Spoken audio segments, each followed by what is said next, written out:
Okay.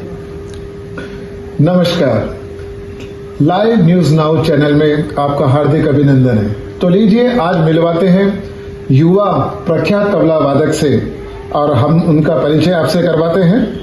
तो जयपुर के जाने माने प्रख्यात तबला वादक ऋषभ पटेल जी से हम आपसे जानना चाहेंगे कि तबले की शुरुआत कैसी हुई। आपने तबला वादन क्षेत्र में आए तो आपने किस प्रकार इसकी शुरुआत करी?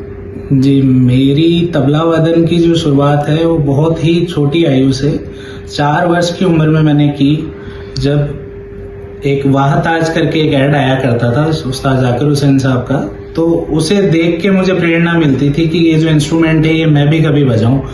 तो इस तरीके से बहुत छोटी उम्र से ही तबला वादन। जी, बहुत अच्छी बात है। बचपन का हुनर अभी तक आपने संभाल के रखा है, ये तो बहुत ही। आपका पसंदीदा घराना कौन सा है? जी, मेरे वैसे तो सभी घराने अच्छे हैं, लेकिन बनारस घराना मैं बहुत पसंद करता हूँ।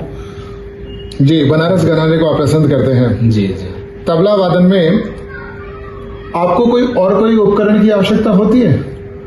जी, उपकरण तो तबला वादन तो एक जैसे आजकल डिजिटल सब आइटम आ गए, इलेक्ट्रॉनिक तबला भी आ गए, आप क्या कहना चाहेंगे उसमें? जी, वो आज के जमाने के हिसाब से देखिए, मॉडर्निटी को देखते हुए उसमें प्रयोग होने भी बहुत जरूरी हैं, क्योंकि एक चीज कहावत है कि जब टेक्नोलॉजी अगर सही जगह यूज में हो और वो अगर उससे इंसान का उत्थान हो रहा है तो कोई खराबी नहीं है उसमें। बाकी तबला एक इंडिविजुअल एक मैन मेड साज है, जिसको एक बहुत पारंपरिक तरीके से और बहुत ही जिसको हम बोल सकते कि एक प्रॉपर बंदा जो बना सकता है तबला, वही एक तबला मेकर जो होते हैं। ये तबला बजाना कला है, तबला बनाना भी कला है। तो हम ये जानना चाहेंगे कि आपने तबला वादन सीखा, तो इसकी थोड़ी सी आपकी शॉर्ट में जीवन यात्रा के बारे में बताएं कि आपने गुरु शिष्य परंपरा से सीखा या किसी इंस्टीट्यूशन में जाके प्राइवेट ट्यूशन ली, आप थोड़ा सा बताएं। जी, मेरे प्रथम गुरु जो हैं वो जयपुर के श्रीमान पंडित कुंदनमल शर्मा साहब रहे। फिर उनसे मैंने शुरुआती शिक्षा तबले की ग्रहण की। फिर 10 साल की एज में मैं पद्म विभूषण पंडित किशन महाराज जी के पास पहुंचा और फिर उन्हीं के द्वारा तबला वादन के क्षेत्र में आगे मेरी शिक्षा दीक्षा हुई और गुरु शिष्य परंपरा से मैंने तबला वादन सीखा। तो आप पंडित किशन लाल जी महाराज जी के पास कितने वर्ष आपने शिक्षा ग्रहण की? जी, मैंने उनके पास लगभग 10 वर्ष तक मैं उन्हीं के पास था। उन्हीं के आश्रम में रह के या? जी, मैं जब मेरे पास समय होता था तो मैं काफी समय के लिए आश्रम में रुकता था, और जब एज इन कि आज की जीवन में मैंने एजुकेशन को भी साथ में बहुत फर्स्ट प्रायोरिटी रखा है अपना हमेशा से। अभी हमने आपके बारे में बहुत चर्चाएं भी सुनी और आपके कई विद्यार्थी मतलब अच्छे मंचों पर तबला बजा रहे हैं, उसके बारे में थोड़ा सा प्रकाश डालिए। जी, ये एक सेवा है जो बनारस घराने की हम कर रहे हैं, क्योंकि वही हमारा घराना है। उससे ही हम घर भी चलाते हैं, उससे ही जीवन चलता है और हम संगीत से जुड़े हुए हैं। तो मैं इस तबला वादन के क्षेत्र में शिक्षा भी प्रदान करता हूँ। प्रॉपर गुरु शिष्य परंपरा के साथ जो बच्चे हैं जो तबला वादन के क्षेत्र में नाम बनाना चाहते हैं, जीवन में आगे तबला को अपनाना चाहते हैं, उनकी मेरे से जो बन पा रही है उतनी सेवा जारी है। और कई बच्चे हैं जो अच्छा मेहनत कर रहे हैं, वो अच्छी जगह पे जा रहे हैं और उसकी हमें भी खुशी है। जी। अभी हाल ही में गुरु पूर्णिमा महोत्सव आपने यहाँ मनाया, तो उसके बारे में थोड़ा सा बताएं। विद्यार्थियों ने किस परंपरा से आप बताएं एक बार।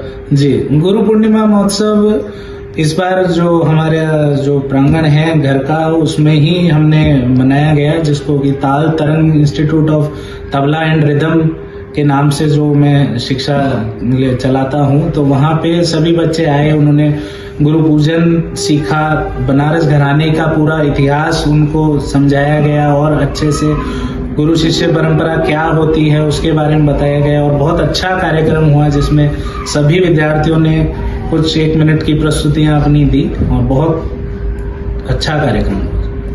आपका जीवन का उद्देश्य क्या है? मतलब इस तबला वादन में एक संगीत की जो विधा है ये, तो इसमें आप क्या कहना चाहेंगे? आप आगे क्या करना चाहेंगे? विद्यार्थियों के लिए आप क्या करना चाहेंगे? संगीत के प्रति क्या सोच है थोड़ा सा? जी, मेरा जो सोच है संगीत के प्रति, वो कुछ हद तक कई लोग जो किसी भी कला में होते हैं, तो एक वो गलत नहीं कहूंगा मैं उसको, लेकिन उनका एक व्यावसायिक सोच जो होता है उससे ज्यादा मेरा ये है कि तबला वादन है या शास्त्रीय गायन है या शास्त्रीय संगीत है, ऐसी विधाएं ये वो हैं जो हमारे शास्त्र के द्वारा हम लोगों को मिली है या हमारे पास आई है। तो ये कहीं ना कहीं खत्म ना हो, ये बच्चों तक पहुंचती रहे और आगे बढ़ती रहे। और यही दुनिया में हम लोगों की कोशिश है कि हम जितना प्रचार हमारे साज का, हमारे शास्त्र का, हमारे तबला वादन का या गायन का या शास्त्रीय संगीत का कर पाए, वो बहुत होगा।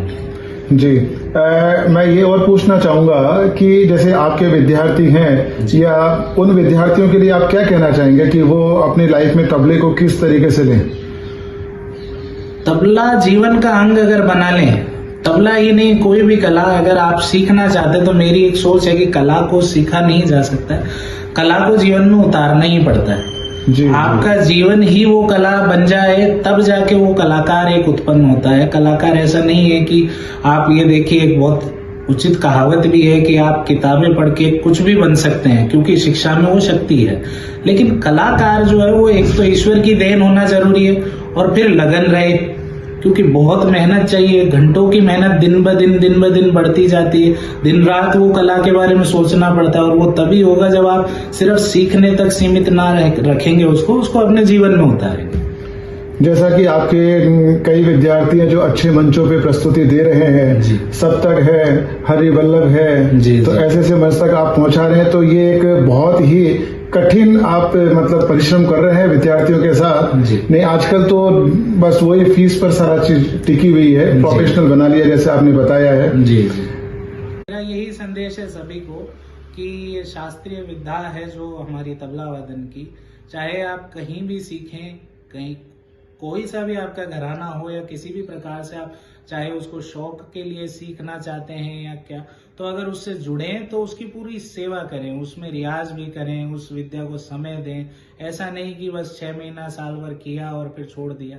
अगर आप विद्या को अपना समय देंगे या किसी भी कार्य को आप अपना समय देते हैं तो कार्य भी आपको बहुत कुछ देता है। एक चीज और जानना चाहूंगा कि इस तबला वादन और कला के क्षेत्र में आपको कुछ बहुत सारे सम्मान मिले हैं, उनमें कुछ महत्वपूर्ण 1-2 सम्मान का आप जिक्र करें।